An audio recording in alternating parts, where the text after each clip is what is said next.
एक बार फिर इजराइल और यमन के बीच तनाव चरम पर पहुंच गया है। अब हूतियों के ड्रोन हमले का इजराइल ने जबरदस्त बदला लिया है। इजराइल ने यमन की राजधानी सना के दक्षिण और पश्चिम इलाकों में हवाई हमला कर दहला दिया।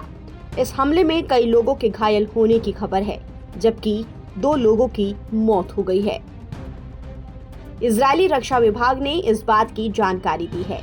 रक्षा विभाग की तरफ से बताया गया कि इजरायली विमानों ने हूती के सुरक्षा और खुफिया तंत्र जैसे ठिकानों पर हमला किया है।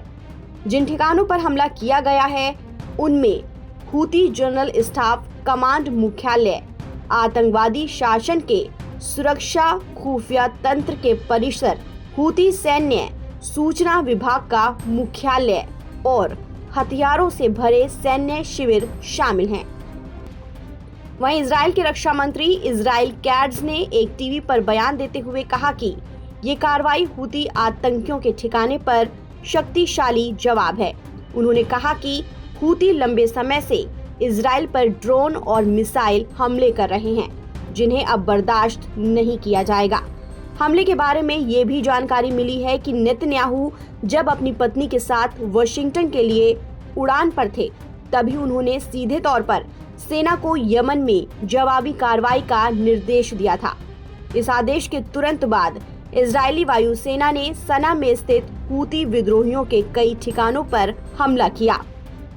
बता दें कि बुधवार को हूती विद्रोहियों ने इजराइल के लाल सागर के किनारे बसा दक्षिणी पर्यटन शहर इलात को ड्रोन के जरिए निशाना बनाया था, जिसमें करीब 22 लोगों के जख्मी होने की खबर थी, जिनमें से 2 लोगों की मौत हो गई थी।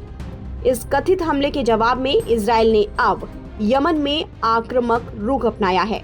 आईडीएफ ने कहा है कि ये कार्रवाई हूती संगठन की ओर से इजरायली नागरिकों और ठिकानों पर बार-बार किए गए हमलों के जवाब में की गई है। इजराइल ने साफ कर दिया है कि वो अपनी सीमाओं और नागरिकों की सुरक्षा से कोई भी समझौता नहीं करेगा। बता दें कि पिछले कुछ महीनों में यमन के ईरान समर्थित हूतियों ने इजराइल पर 70 से ज्यादा बैलिस्टिक मिसाइलें और 25 से ज्यादा ड्रोन दागे हैं। ज्यादातर मिसाइलें या तो रोक ली गईं या इजरायली क्षेत्र से बाहर गिर गईं। दरअसल गाजा में जारी जंग के बीच हमास के समर्थन में हूती संगठन इजराइल पर लगातार ड्रोन हमले कर रहे हैं। उसने लाल सागर में इजराइल से जुड़े जहाजों पर हमले शुरू किए, तो वहीं इजराइल भी इसे अपनी सुरक्षा के लिए खतरा मानते हुए हूती संगठन पर तगड़ा पलटवार कर उसे नुकसान पहुंचा रहा है। इजरायली हमले में अब तक गाजा के 65,000 से ज्यादा लोगों की मौत हो गई है, जबकि 2 लाख से ज्यादा लोग जख्मी हैं। गाजा में हालात बद से बदतर हो गए हैं। लोगों को 2 वक्त की रोटी भी नसीब नहीं हो रही है। भूख से लोग गाजा में दम तोड़ रहे हैं।